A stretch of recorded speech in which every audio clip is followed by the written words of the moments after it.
የበርበሬ አዘጋጃጀት። ሰላም ውድና የተከበራችሁ የቻናሌ ቤተሰቦች እንዴት ናችሁ?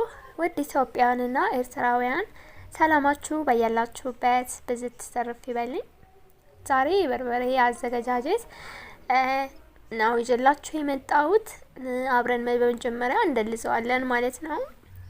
በርጥብ ቅመም ነው እንደልዘው እና እዚህ ጋር እንደምታዩት በርበሬውን በመጀመሪያ ቀነጣጥሰን ለቃቅመን አጽድተን ምናምን ጨርሳለን። እዚህ ጋር እንደምታዩት እኔ አጽድቼ ጨርሻለሁ። ቀንጥሼው ምናምን ማለት አዘጋጅቻለሁ ማለት ነው። ከዚህ ጋር የሚያስፈልገን እርጥብ ቅመም ነው። እርጥብ ቅመም የሚያስፈልገን ነጭ ሽንኩርት፣ ቀይ ሽንኩርት፣ ሮዝሜሪ እና የስጋ መጥበሻ ማለት ነው። በሶ ብላ እና ጤና አዳም ማለት ነው። ዝንጅብል ነው የሚያስፈልገን። እዚህ ጋር መጀመሪያ ላይ ያያችሁት ቀይ ሽንኩርት፣ ከዛ ነጭ ሽንኩርት በመን እኔ ያው እንደምታዩት ልጬዋለሁ። እናንተ ሳትልጡ ፈረቃቅጣችሁ መጠቀም ትችላላችሁ። ያው እጅ ያደክማን እንጂ ችግር የለውም። ሳታጸዱም መጠቀም ትችላላችሁ። እኔ አጽድቼዋለሁ። እዚህ ጋር የስጋ መጥበሻ ወይም ደግሞ ሮዝመሪን የጨመርኩት ማለት ነው። እዚህ ጋር እንደምታዩት ዝንጅብል አለ አዘጋጅቼዋለሁ። ዝንጅብል ነው የጨመርኩት። ከዚህ ጋር ደግሞ የምጠቀመው ጤና አዳም ነው ማለት ነው። ከዛ በሶ ብላ ስጨምር ያው አላሳያችሁም፣ በሶ ብላ እጨምራለሁ ማለት ነው።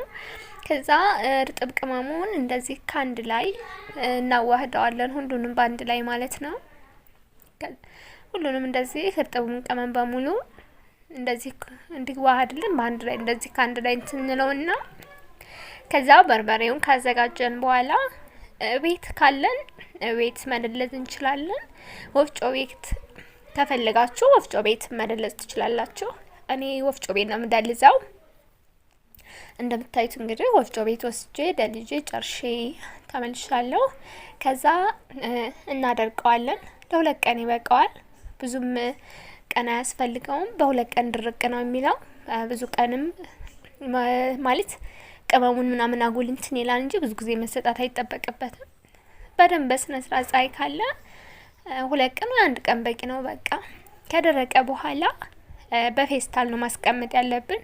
ምክንያቱም በሌላ ከሆነ ዝናብ በሚጥል ሰዓት ወይም ደግሞ በቀዝቃዛ ቀን ሊለዝ ይችላል ማለት ነው። ግን በፌስታል ከሆነ ችግር የለውም። ዝናብ ቢሆንም አይለዝባችሁም። በፌስታል እንደዚህ እፍናጋችሁ ሽጋርጋችሁ እንደደረቀ አስቀምጡት ማለት ነው። ከዛ ደረቅ ቅመሙን እንትን እንላለን ማለት ነው። እዚህ ጋር ኮረሪማ አለኝ። እዚህ ጋር ደግሞ ቅርንፉድ አለኝ ማለት ነው። እዚህ ጋር ቀረፋ ያው መጠናችሁን እናንተ እንደ ኪሎአችሁ አይታችሁ ነው የምትጨምሩት፣ እንዳይበዛባችሁ። ጥምዝ አለኝ እዚህ ጋር ጥምዝ እጠቀማለሁ ማለት ነው። ከዛ አብሹን ወይ ጣውት ብታጥቡ ደስ ይላል፣ እንትን ይኖረዋል አፈር ስለሚኖረው ማለት ነው። ነጭ አዝሙድ፣ ሰባት ቅመም፣ ከዚህ ጋር በሶ ብላ መጀመሪያ ላይ እርጥቡን ብዙ ከሆነ የተጠቀማችሁት እዚህ ጋር ቀንሱት እንዳይበዛባችሁ ማለት ነው። ያው ስደልዙ በስቶ ከሆነ እዚህ ጋር መቀነስ አለባችሁ። እዚህ ጋር ጨው እጠቀማለሁ ማለት ነው። ያው እንዳልኳችሁ እንደ ኪሎአችሁ አይታችሁ ነው። ከዛ ሁሉንም ምንድነው የምናደርገው እሳቱን በደንብ ቀንሰን ትንሽ መስመስ እናደርገዋለን ማለት ነው። እንቆላዋለን፣ ግን እሳቱን በደንብ መጀመሪያ መቀነስ አለብን እንዳይቃጠልብን ማለት ነው። ብዙም አያስፈልገውም፣ ትንሽ ሞቅ ነገር ነው የሚለው። ሁሉንም በተራ እንደዚህ እያደረግን ያው የተለያየ ስለሆነ አንድ ላይ ሁሉንም ቅመም አድርገን መስመስ ብናደርገው አንዱ ይቃጠላል ወይ አንዱ እንትን ይላል። ብቻ አድርጋችሁ ግን ትንሽ መስመስ ብታደርጉት ሞቅ ብታደርጉት አሪፍ ነው ማለት ነው። እዚህ ጋር የሁሉንም ብቻ አድርጌ ነው እኔ መስመስ ያደረኩት ማለት ነው። ያው ብዙ ሰዓት አይፈጅም ብዬ ነው፣ ምክንያቱም እንዳይቃጠልባችሁ። አብሹንም እንደምታዩት ያው ከሌላው ግን አብሹን ትንሽ እንደዚህ ከረን እስከሚሆንላችሁ ድረስ ያው እንትን የምትሉት አሪፍ ነው። ሁሉንም እንግዲህ እንደምታዩት በተራ እያረግኩኝ መስመስ አድርጌዋለሁ።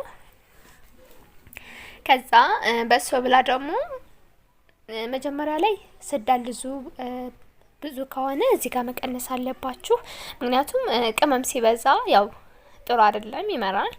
እዚህ ጋር ጥቁር አዝሙድ አላነሳውላችሁ። እንግዲህ ቅመሙ በሙሉ እንደዚህ ጨርሻለሁ። በፌስታል አድርጌ ወደ ወፍጮ ቤት እንደምታዩት እንግዲህ አስፈጭቼ ጨርሻለሁ። ወፍጮ ቤት ስትወስዱ ቅመሙን ለብቻ አድርጋችሁ ከዛ በርበሬው ለብቻ ትወስዳላችሁ ማለት ነው። እና እንደምታዩት እንግዲህ አስፈጭቼ ጨርሻለሁ። ይሄን ይመስላል። ከወደዳችሁት ሼር ላይክ ማድረጋችሁን አትርሱ።